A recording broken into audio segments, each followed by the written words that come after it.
Welcome back to another week of the Field of 68's best bets here on YouTube, powered by BetRivers. We're also live on Twitter, of course. We are the three-man weave here to talk you through a Monday slate. I am your host, Jim Root, joined by Kai McEwen and Matt Cox. Boy, fellas, quick takeaways. I am in a rut, an ice-cold best bet slate right now. I believe I've got 5 in a row losses. You guys carried me on Saturday to, thankfully, a winning day for the weave. Matt, what else did you see this weekend other than your terrible teammate here weighing you down? Yeah, it was frustrating because I think I've been annoying to the point where I've just bombarded people's ears, Kai, with my home court means everything in the Big Ten.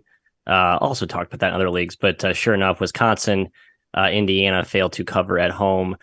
Just some interesting trends in that way from the weekend. I think maybe that some of these teams on the road late in the conference season, guys, may not be as may not roll over as easily, I guess, Kai, as we've seen early in the year. So just kind of a macro trend I have my eye on. Don't worry though, Matt, because Northwestern and Purdue and several other home teams covered. So Northwestern is Northwestern's an outlier, Jim. They're the best team in the country, apparently. So we'll talk about them, I assume, at some point this week. But I don't understand that. I don't. Well, that is my takeaway. Northwestern is, I guess, really good. It's still kind of funny they're 42nd in KenPom. They just don't seem to move up that much when they get these big wins. There's some inertia to their ratings, apparently. And truthfully, on neutral courts, I'd still probably have them dogs to 40 teams in the country. But they beat Iowa by 20.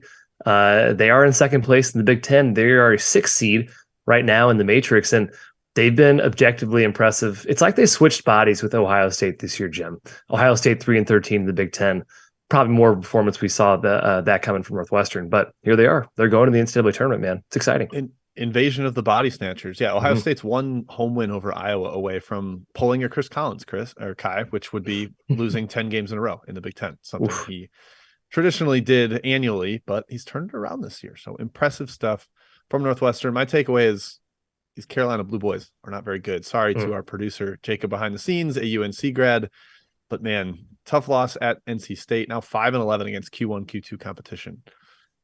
It's like they're not even like last team in or out anymore. Like they are dangerous NIT team though, guys. That's probably my early. If you're looking for value in that market, actually, I think Circuits in those books will put out early NIT line. It's kind of a fun handicap. You have to think of it in multiple layers. Which books? I kind of like no that. No books here, of course, man. The redacted book. I think BetRivers may offer them. They thought they offered them last year. Now they have NIT lines for sure.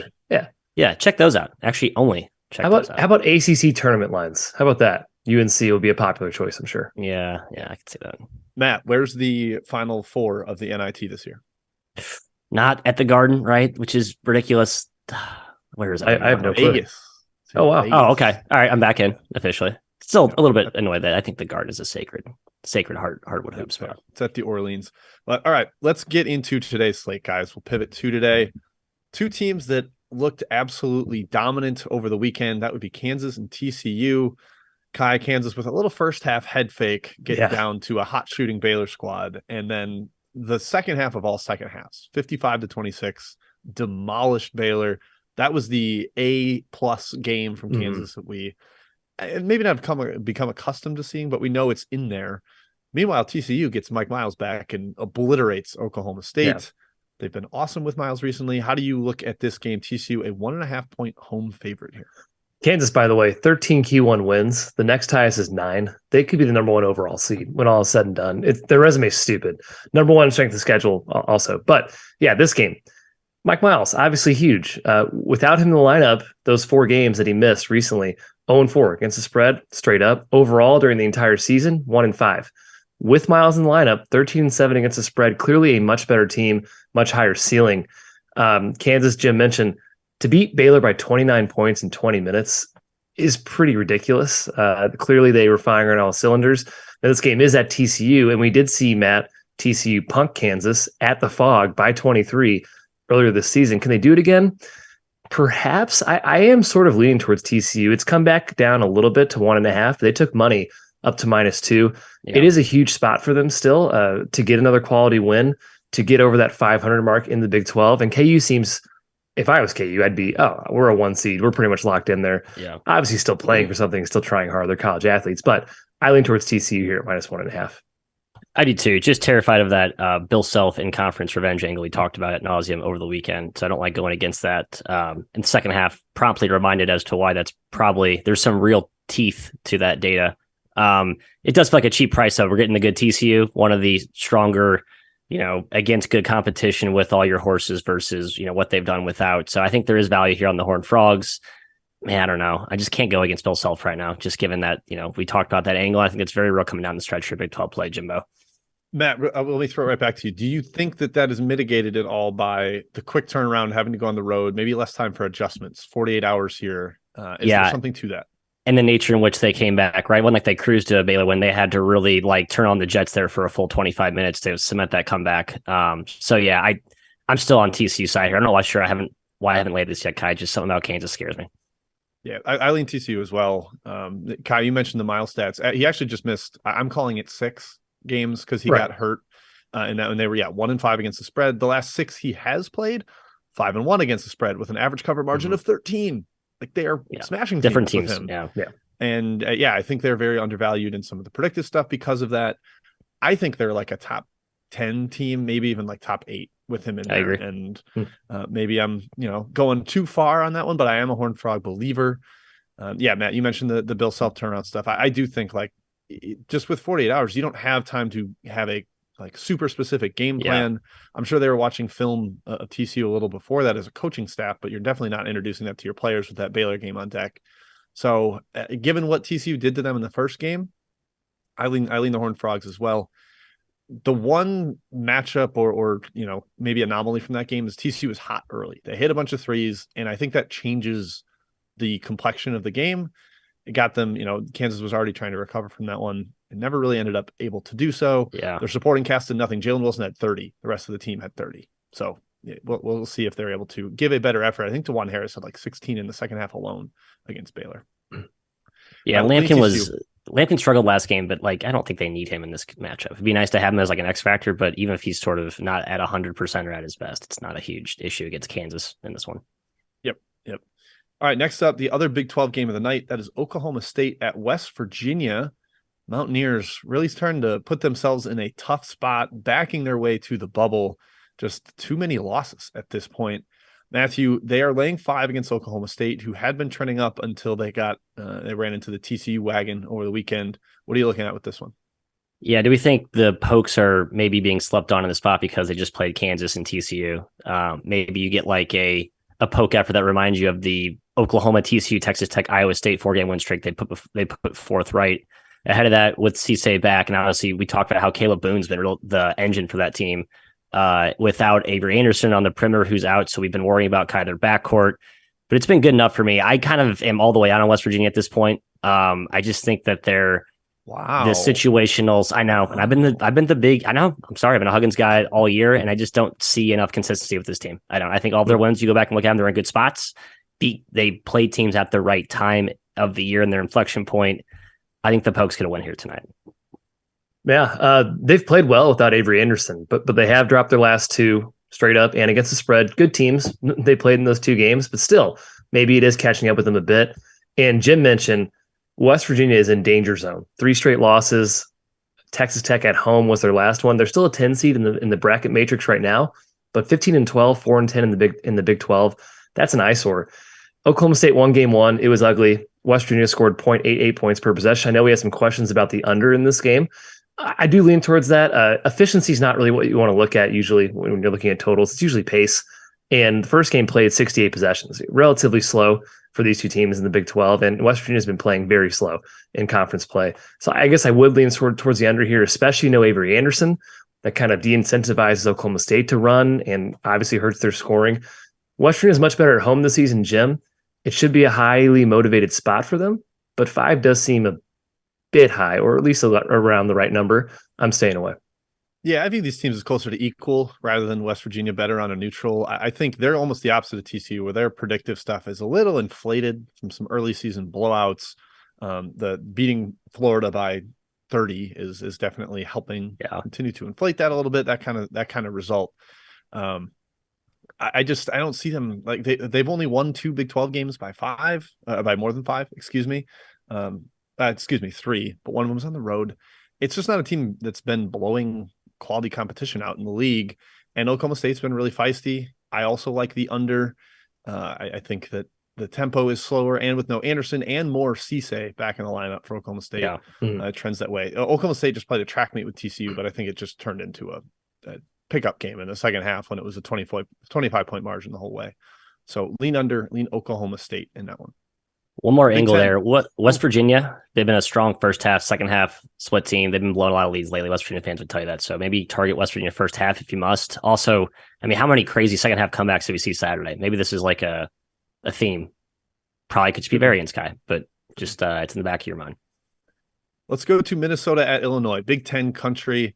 Matt, you talked about Big Ten home. I will just give the updated stat on that. It's actually getting stronger, Kai, where it's like 62% for the year. But since January 12th, it's 50-24 against the spread. So like 68%. It has been ridiculous.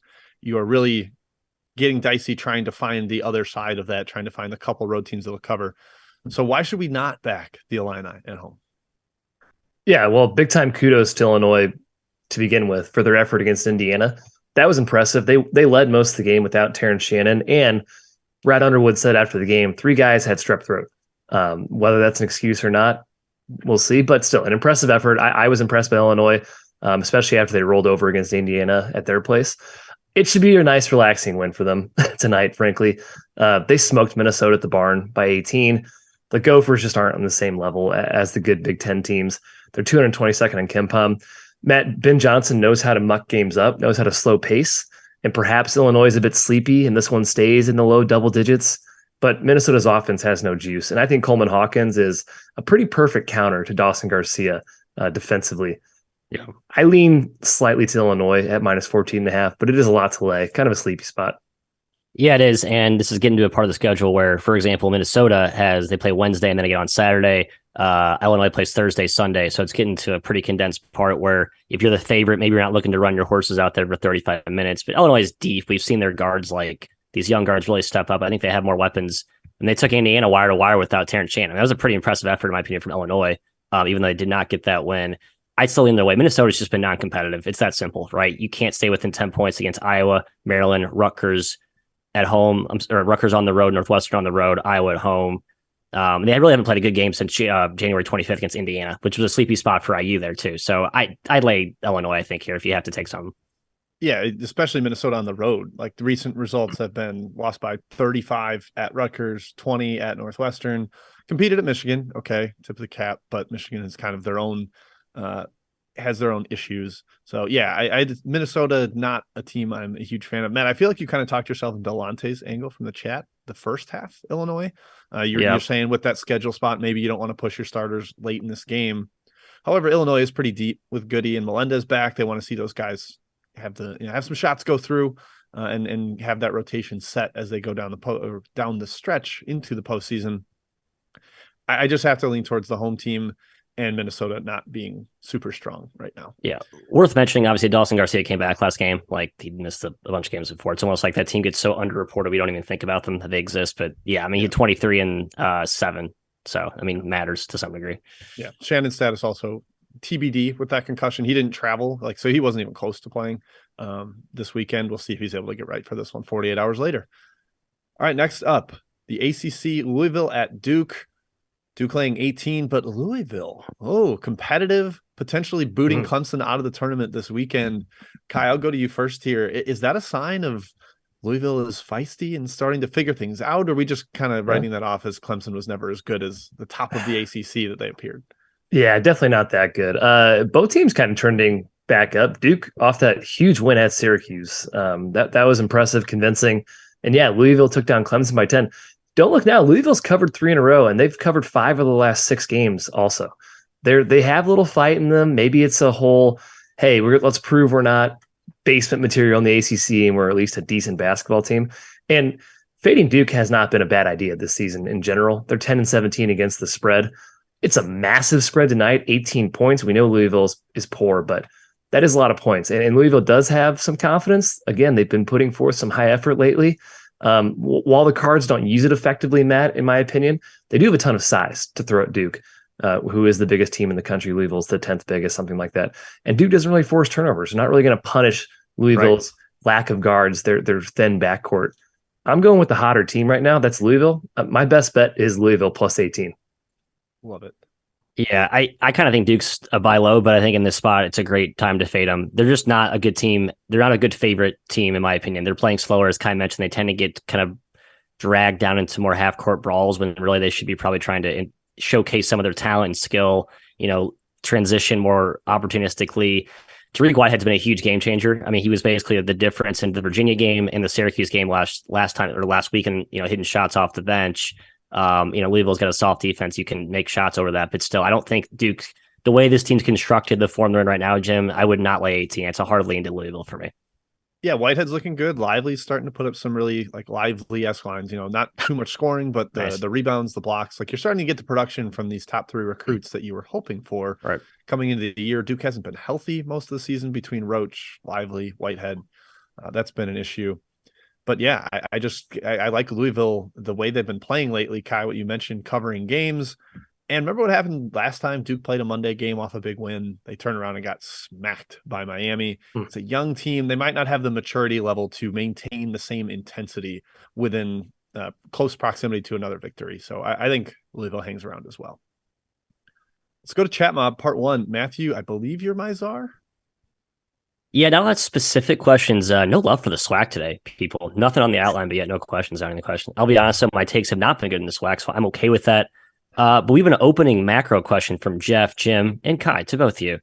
Wants to know if you guys have a take on the Big 12 and the hyper competitiveness, wear and tear playing a factor come March. Do we think these teams could be net fades in the tournament? They've just basically beaten each other into oblivion. They have nothing left. Anything to that? No.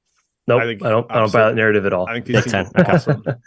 I think that's been slapped on that Big 10 in years past as part of the why Big 10 sucks in the tournament. That's I think one of the more fickle reasons why, but that has been a tag applied. I've seen. Just think, are they playing that much better competition that they're more tired in the tournament to not play? It doesn't make any sense. Yeah, never bought that angle.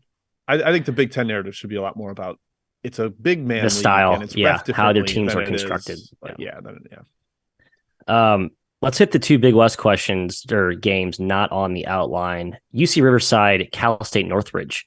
Jim, can we say our Matadors? Not really. I kind of disavowed them at some point, but they're catching a lot. UC Riverside, he's been kind of good, the Magpies, but 2 massive wins over Long Beach and Santa Barbara their last 2. What do you like here? Yeah, Northridge was a team I bet every game to start the year, and sometimes it went well, sometimes it went really, really poorly. I lean their way here, though. I think Riverside, you're catching them in a tougher spot. Like you said, of that huge Santa Barbara win, which, again, we're going to talk Santa Barbara after the Chat Mob break. Something's up with them. But I lean towards Northridge at home. Yeah. 7's not really enough for me to take it. They've been better at home. I don't know. I think I've just noticed those road splits last week. But weird teams, I'll say on both sides, especially CSUN. Very Jekyll and Hyde. Kai, I'm going to holster Hawaii Bakersfield for Matthew Cox's best bet today. UC San Diego, UC Davis is the other Big West game on the outline. My Tritons have been a little bit better recently, by the way. They got Chimichanga back. I can't say Shimanga. Very important big guy defensively. Very important because they have Chimichanga. I'll call him Chimichanga. That's fine. They don't have a lot of talent, but I think he's huge. So I kind of like taking 9 with them on the road. Thoughts? No real thoughts here. No, I travel. California geography better than I do, of course. Can't do that much. No, I don't like San Diego this year, so staying away. That's probably a 5-hour drive, I'm guessing. That's kind of a mid to NorCal to SoCal thing. Jim, that is literally all we have in the outline. There's been minimal questions about specific games. So Matt, we'll hit a hard SWAC. Okay, or Norfolk, Coppin State. I just saw that one pop up. Norfolk's been rolled. Awesome. Yeah, I would lay it with Coppin and Morgan are not categorically worse this year. I think you have to kind of reassess your perception on both there. So yeah, 15's a lot, but I'd lay it with Norfolk. Yeah. All right, let's go back to the outline. Now let's talk more Big West, Matthew. Cal State Fullerton at UC Santa Barbara. 2 teams kind of going in different directions. Fullerton's been one of the better cover teams in February this year. And Santa Barbara lost 2 in a row. I thought getting Andre Kelly back and still being right there for the Big West title would be enough to get them past Riverside. Not true. So are you continuing to fade UC Santa Barbara here? They're laying 6 at home against the Titans. The price felt right to me, to be honest. And Sunny was out last game too. He's probably their second best guard behind Mitchell. It was once upon a time maybe their best guard a year ago, but it's a really talented team is the point. still don't like the form they're in right now, Kai. And I certainly like how Fullerton's been playing, who has really surprised me this year. Like I thought they're just kind of a ragtag collection of like role players, but 10-6, they've been covering spreads, 4 straight wins, almost beat Long Beach at home before that. I lean toward the Titans here, excuse me. Yeah, Jim mentioned Fullerton's success this year in February. They've come on really strong recently. And reminder, this team was the auto bid last year from the Big West. They've had experience performing well late in the season before under Taylor, their head coach. Babs, the second loss, Jim, to Riverside, so disappointing. They've fallen now to second place behind Irvine. These two did play way back on December 29th. It's been a long time since they played. It was a close game. Fullerton led by 1 with a minute 30 left. Santa Barbara pulled it out. Fullerton had 21 turnovers. I still think Santa Barbara is the best team in this league. They have too much talent not to be, but Fullerton's scrappy, man. They just stick around. They have the number 1 defense in the Big West. They're so tough. Usually as a dog, Jim, especially a 6-point dog, I lean towards Fullerton.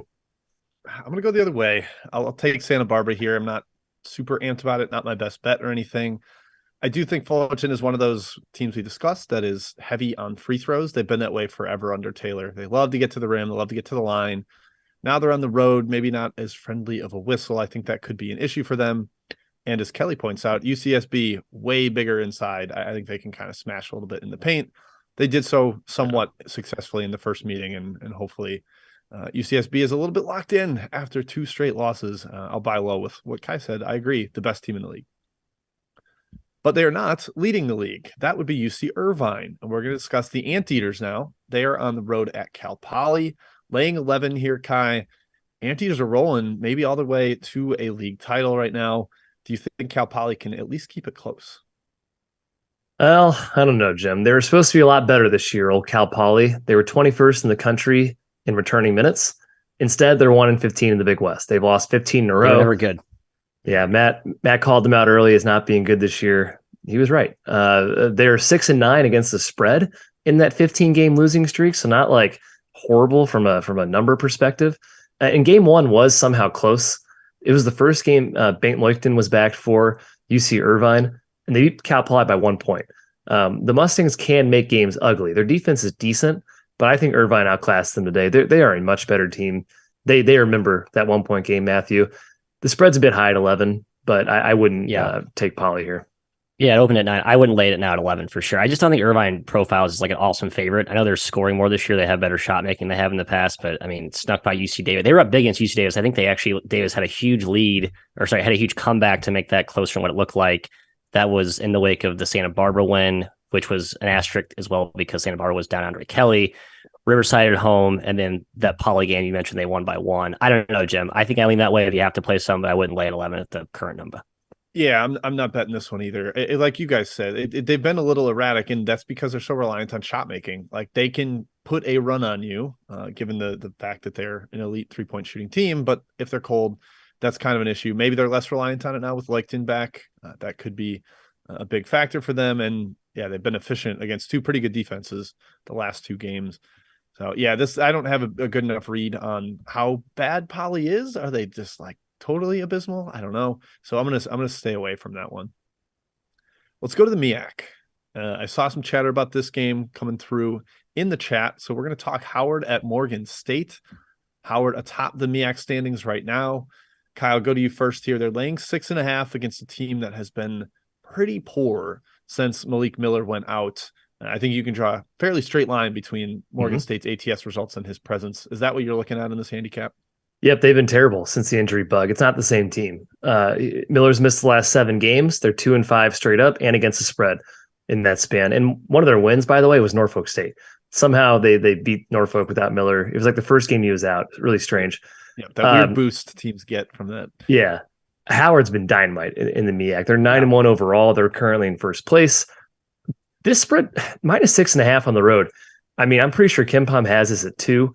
Obviously, the injuries are a factor, and Morgan State's nowhere near their analytical ranking in KenPom right now. Current form just not there. And Howard also beat Morgan by 32 in the first game. That's the game Miller got hurt, by the way.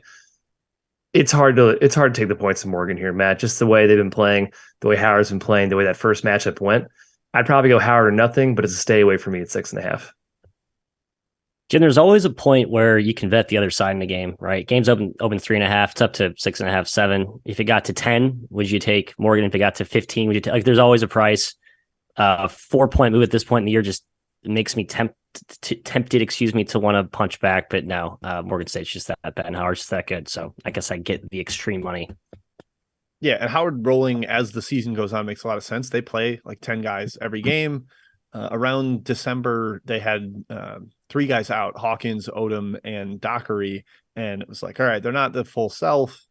They figured out who they are now. Those guys are rolling. They're all starting. They played like the same starting lineup for, I think, 8 straight games now in a similar rotation. This is the kind of Howard. They have the talent, like between down transfers and some of the recruits they've gotten. It kind of adds up that they're this good in league play. And with Morgan State limited by the injuries, I have no interest in them. It's Howard for me. I would lay the 6.5 still, Matt.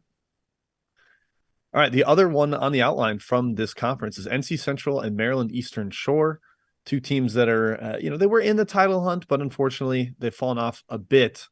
Kai, NC Central laying 2. No, I'm going to Matt first. Sorry. I've been hogging the ball. I don't have a take here. I have 0. Favoring me, your favorite. Yeah, I'm favoring you.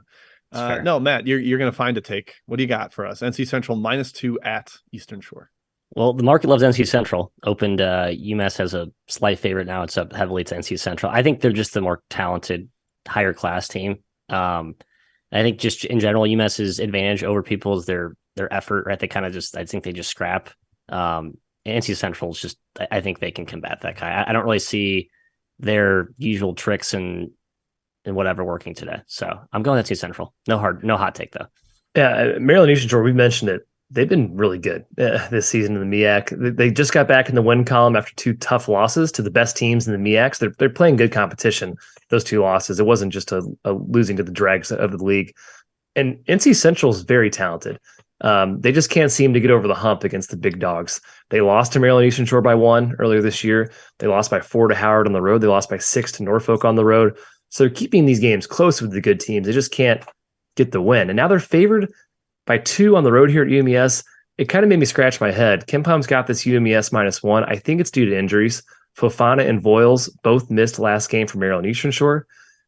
Guys are in and out of the lineups all the time in this league. It's kind of hard to peg who actually matters. But Fofana, a really talented guard for UMES. I think he does matter. Game 1 was ugly. UMES certainly does force turnovers. Forced 24 in game 1. They have the highest turnover rate in the league defensively. NC Central, not a great ball handling team. I need to see the health of UMES to take the points with them. Otherwise, staying away. Yeah, Voiles' numbers don't really jump off the page either, but he fits that defensive scheme. They're really switchy, and they can get up in you. That's where all the turnovers come from. Like, everybody in their rotation is high in steal rate because they're allowed to gamble, and they've got some pretty good defenders in there. Phillip is like a fantastic defender. But yeah, I didn't have a strong take in this one. I do think with the switching, a talented team can beat Eastern Shore because you end up with mismatches, and Central might be able to take advantage of that. But I'm not quite there enough to lay 2 on the road. Could maybe get behind like a money line there and have the extra juice, but not strong enough to advise that as a wager. Matt, let's get back to Chat Mob. I know there may be a couple other questions coming through. It doesn't seem like your swag's getting love. No, we can just run through a few. Do you have any hot takes on, let's say, Kai? How about, let's go down to the Valley, the Delta Devils. They're getting 11 at Prairie View. Been a cover darling this season, by the way. Check their ATS numbers. They are shockingly profitable. Is that enough, though, to take them against the Panthers? I don't know, Matt. I had no take in this game. And reporting live from Best Bets, that is Kai McKeon. We can skip the non-chat questions. Hey, let's Jim. Valley State's 6-1 against the spread at home. I don't know. Not as strong on the road. Not strong on the road. Jim, how about the other Houston team and the swag? Texas Southern laying 7 to Pine Bluff. I'm just out on Texas Southern. They've taken money here, another healthier than they were earlier in the season, but I kind of like Pine Bluff here if you have to get involved. Yeah, I take the points in that one. Texas Southern, I think, can get up for some of the better teams. I bet them against Southern last Monday, and they won on the road. But lesser teams, I think they can get distracted and not come with the same effort. That's maybe typical of a Johnny Jones team. Sorry, Mr. Jones. But yeah, I would lean towards Pine Bluff. All right, Kai, Best Bets. It's time. Let's do it. Reminder of mine, it is Louisville plus 18 at Duke. Fading the Dukies. Go Louisville, go Cardinals. 5-1 against the spread last 6. Let's keep that hot streak going. Jim. Texas A&M Commerce. I think Joey called it out at the beginning of the chat. He's like, "You're doing the best marketing for Texas A&M Commerce Lions, by just baby. repeatedly betting their unders." Yeah, and it's been okay. It has not been maybe as strong as I thought it might be in this league, being that they're the slowest team offensively. They're better defensively than on offense. But the first time these two played, it was 64 possessions, didn't even hit 130 points, really low scoring. And this is a strange schedule spot. The Southland never plays on Monday. This is a rescheduled game due to a snowstorm. I think that might kind of mess up Nichols' ability to push the pace here. I like the idea that Commerce wants it slow in a strange schedule spot. So I would take that under 145.5, Matthias. My best bet, shameful. I'm going to go against the Bows. I'm going with Shake and Bake today, Kai. Shake and Bake. Great spot here. Okay. Been off since last Wednesday. They're playing today, Hawaii, on their second game in 3 days on the mainland trip here. Just got a huge win over Long Beach, which, by the way, we endorsed on this program. So now I'm going to zig against the zag, and I think the Bows come out a little bit flat today against a team who's, by the way, playing kind of good recently, despite having like 5.5 players and guys who are completely inept at making jump shots. Shake and Bake's been actually scoring recently. They're actually 5-0 to the over, I think, in the last 5. I think they score enough to stay within 6. Don't see Hawaii scoring more than 65 in this game. It's going to be a tough mountain to climb for the road Bows. Take the runners, Jimbo. Matt, this is like when you're engaging in some inappropriate behavior and you lower the picture, you don't let people look at you. You got to turn your Hawaii pennant around when you're betting against them. Yeah, don't let them see. All right, that's it for our Monday show. Thank you for tuning in. We'll obviously have a much beefier slate tomorrow when the power conferences get back in action on a Tuesday. Lots more coming then. We're here Tuesday, Wednesday, Thursday, and then Saturday, of course. But thank you to Jacob behind the scenes, our producer. We'll see you all tomorrow.